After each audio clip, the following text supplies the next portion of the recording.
So, good morning, everyone. I am Abhishek. Me and my group worked on the project titled Predictive Approaches on Classification of SCA Subtypes, which is a comprehensive analysis under the guidance of Dr. B. Sumitra, ma'am.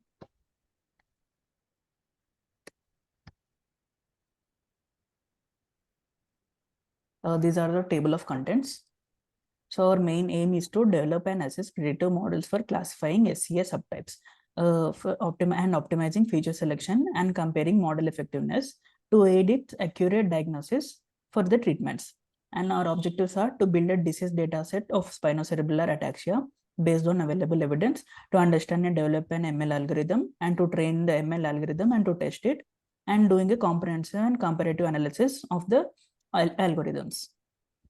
Our novelty is we introduce a novel predictive approaches for classification of SCA using a machine learning, which offers a comprehensive analysis that enhances understanding and diagnostics accuracy in complex neurodegenerative disorders, and developing unique disease data set using collaborative efforts and multidisciplinary fields for prediction of SCA subtypes. Introduction. SCA encompasses a group of neurodegenerative diseases, which is a progressive cerebellar dysfunction. So traditional diagnostic methods for SCA often face limitations. So we introduce a machine learning algorithms for innovative approaches for the classification of SCA, providing a promising avenue for improved diagnostic precision. By integrating genetic data and clinical records, ML algorithms can analyze and extract relevant features indicative of SCA subtypes, enhancing diagnostic speed and accuracy. So these are the symptoms of SCA. We can see here ophthalmoplegia, fine hair and sparse hair, and broadly spaced nipples, and lipodactyly, which is a wastage of fat, and clinodactyly, which is a broad space of pinky finger, and tubbed and clubbed feet, and broad thumb. Here the shrinkage of cerebellum. So these are the most common types of SCA found across the world. This is a graphical visualization of so main the reason for SCA is some of the types of SCA has poly-CAG repeats. So this is a visualization of repeats in 80XN1 protein. This is a poly-CAG chain. So there may be a n number of pathways leading to SCS, which is poly-CAG repeats, which lead to a altered interaction and lead to oligomerization, which in turn lead to a impaired organelles in the cell, and other pathways such as ion channel dysfunction and RNA translation. Over to Amsin. Coming to how ML is used in classification of diseases, it is primarily used in pattern recognition, where machine learning algorithms can identify complex patterns that are present in medical data, such as patient symptoms, genetic markers, imaging results that may not be easily identified by the humans. These patterns then can be used to classify diseases accurately. And the second use is prediction and diagnosis, where this can be done by training on large data sets of medical records.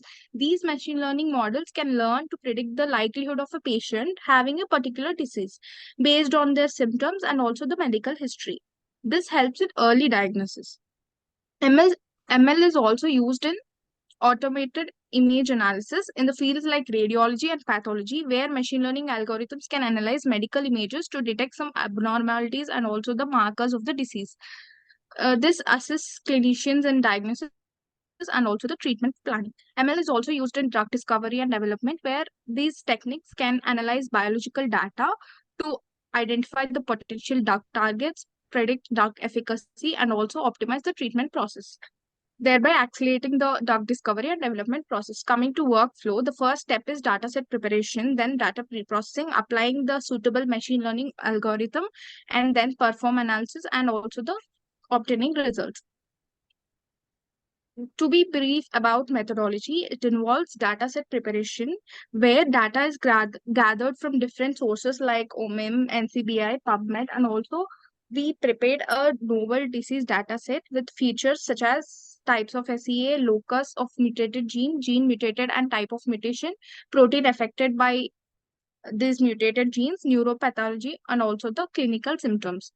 And the second step is data preprocessing, where it involves three steps, that is data reformatting, encoding categorical values, and also data splitting. In data reformatting, we um, reshaped and restructured the data set to meet according to the machine learning algorithm.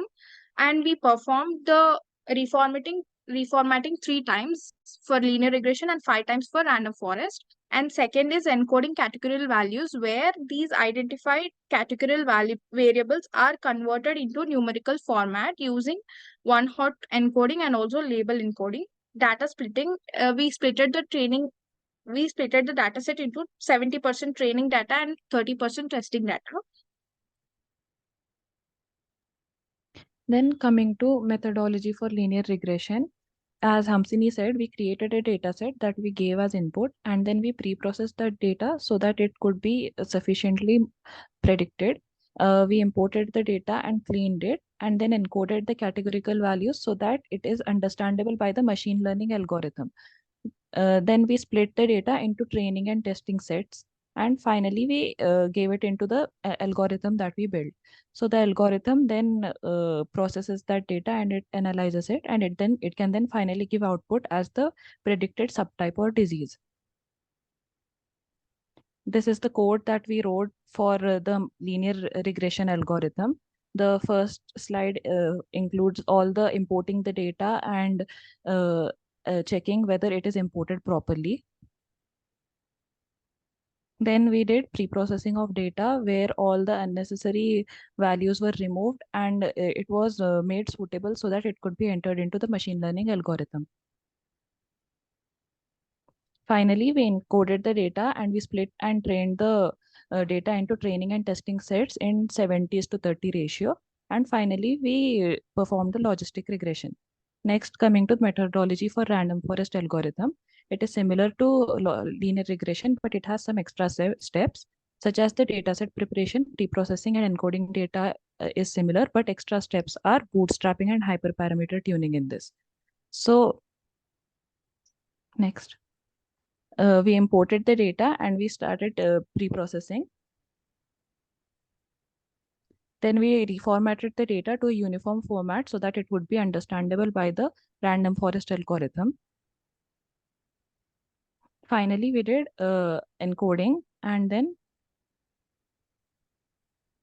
we bootstrapped the data and split it and trained it into training and testing sets, after which we did hyperparameter tuning to get the optimum hyperparameters so that random forest can be performed in best conditions. Finally, these are the results that we obtained. First was we created a novel data set of all the different types of autosomal dominant and recessive SCAs, as Hamsini described. And these are the results for linear regression and random forest. We got accuracy, precision, recall, and F1 scores. All of them, we got very good scores, above 90%. When we compare the performance metrics for logistic regression and random forest, we can see that random forest have better performance compared to linear regression. Especially in the precision, we can notice that precision for random forest is above 98%, whereas it is less for precision for logistic regression. This is because random forest is able to better predict and analyze more complicated categorical data that we provided.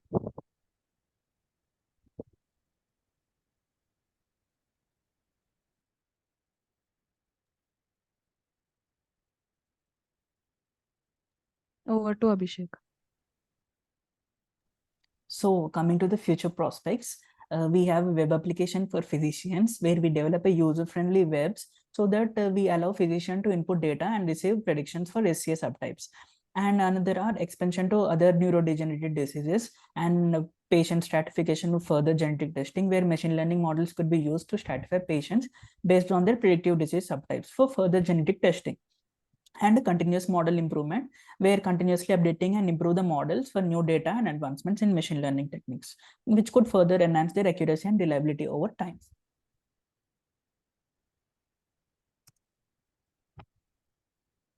Over to Hamsini. To conclude, the project aimed to predict the different types of SCA based on the categorical data, which included the mutation gene, CAG repeats, locus of mutation, protein affected, and also the neuropathology and symptoms. It involved preparing a unique data set by encoding categorical values, handling multiple symptoms, and also the neuropathology values, storing the data in CSV format. Initially, a logistic regression model was trained, but due to some complexity of the data, we added some new and more sophisticated algorithms such as random forest. And this random forest was investigated for better accuracy and also prediction. Thank you.